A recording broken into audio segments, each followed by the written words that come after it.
السلام علیکم ورحمۃ اللہ وبرکاتہ۔ مبلغ محمد بلال قادری حاضر ہے۔ ویڈیو کو آخر تک دیکھیے۔ آج الحمدللہ 40 حدیثوں کے حوالے سے ایک حدیث انشاءاللہ آپ کے گوش گزار کروں گا۔ بخاری شریف کی حدیث پاک ہے۔ حضرت عمر بن خطاب فاروق اعظم رضی اللہ تعالیٰ عنہ روایت کرتے ہیں کہ نبیوں کے پیکر، تمام رسولوں کے سرور، دو جہاں کے تاجور، سلطان بحروبر جناب خاتم النبیین رحمت للعالمین صلی اللہ تعالی علیہ وآلہ وسلم نے ارشاد فرمایا، انما الاعمال بالنیات، یعنی اعمال کا دار و مدار نیتوں پر ہے۔ اعمال کا تذکرہ ہوا ہے۔ اعمال جو ہے یہ عمل کی جمع ہے۔ اس کا اطلاق اعضاء پر، زبان پر اور دل پر ہوتا ہے۔ اس کے علاوہ نیت کا لغوی معنی جو ہے دل کا پختہ ارادہ ہے۔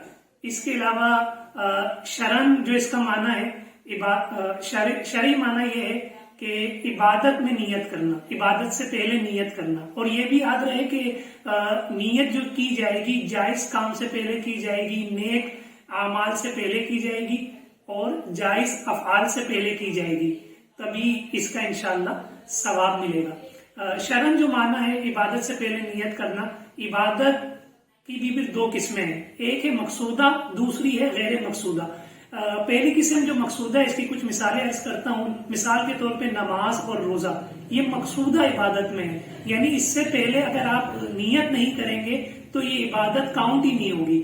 مثال کے طور پہ کسی نے نماز پڑھی لیکن اس سے پہلے نیت نہیں کی تو یہ آپ کی نہ آپ کو ثواب ملے گا، نہ آپ کی یہ نماز ہوگی۔ اسی طریقے سے بندہ روزہ رکھتا ہے، اس سے پہلے کوئی نیت ہی نہیں ہے روزہ رکھنے کی تو یہ حصول ثواب بھی نہیں ہوگا اور روزہ بھی نہیں ہوگا۔ غیر مقصودہ کی مثال وضو اور غسل ہے، یا نماز کے لیے چل کے مسجد تک جانا، یہ غیر مقصودہ کی مثال ہے۔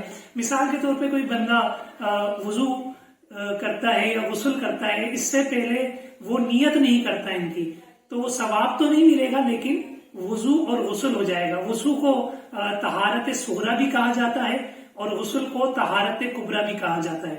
الحمدللہ ہمیں چاہیے کہ ہم زیادہ سے زیادہ اچھی نیتیں کریں تاکہ ہمیں ثواب بھی زیادہ ملے۔ اس کے حوالے سے میں ایک بڑا ہی پیارا اور دلچسپ واقعہ عرض کرتا ہوں۔ حضرت مالک بن دینار رحمت اللہ تعالی علیہ، ان کا معمول تھا کہ حضرت امیر معاویہ رضی اللہ تعالی عنہ کی بنائی ہوئی تعمیر کردہ مسجد میں یہ ایک عرصے سے اعتکاف کرتے۔ ایک دن ان کے دل میں خیال آیا کہ مجھے اس مسجد کا متولی بنا دیا جائے، یعنی یہاں کے انتظام کے معاملات، مینجمنٹ کے معاملات جو ہیں مجھے مل جائے۔ تو یہ اعتکاف کو انہوں نے بڑھا دیا اور رات بھر یہ عبادت میں مشغول رہتے۔ تو ایک دن یہ جب مسجد سے نکلے تو ان کو ندائے غیبی آئی، غیب سے آواز آئی، یا یوں سمجھ لیں کہ ان کے دل نے، ان کے نفس نے ان کو ملامت کی کہ اے مالک بن دینار رحمت اللہ تعالی علیہ، تمہیں توبہ کرنی چاہیے۔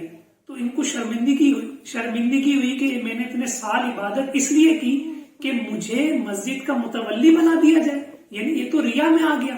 ان کو بڑی توبہ کری، شرمندگی ہوئی، ندامت ہوئی، اللہ سے انہوں نے معافی مانگی۔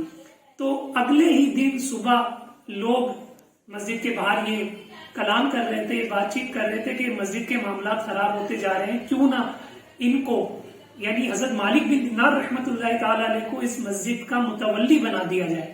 تو لوگ حضرت مالک بن دینار رحمت اللہ تعالی علیہ کی بارگاہ میں آئے اور کہا کہ آپ ہی اس مسجد کے متولی بن جائے۔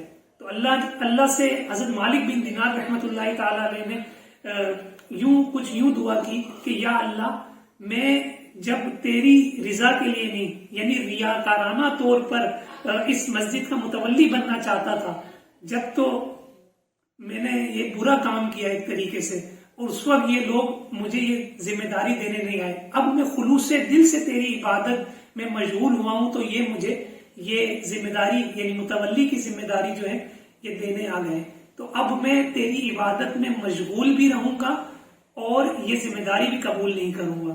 چونکہ اس میں دکھلاوا آ گیا تھا، یہ ہمارے بزرگوں کا معاملہ تھا کہ وہ اتنی احتیاط کرتے تھے اپنے اعمال میں، اپنے افعال میں، اپنی عبادات میں، کہ اگر وہ ریا کی نظر ہو جاتی تھی تو وہ ریا کی نظر ہونے نہیں دیتے تھے، اگر ہو جاتی تھی تو توبہ کرتے تھے اور اخلاص کے ساتھ عمل کو ترجیح دیتے تھے اللہ کی رضا کے لیے۔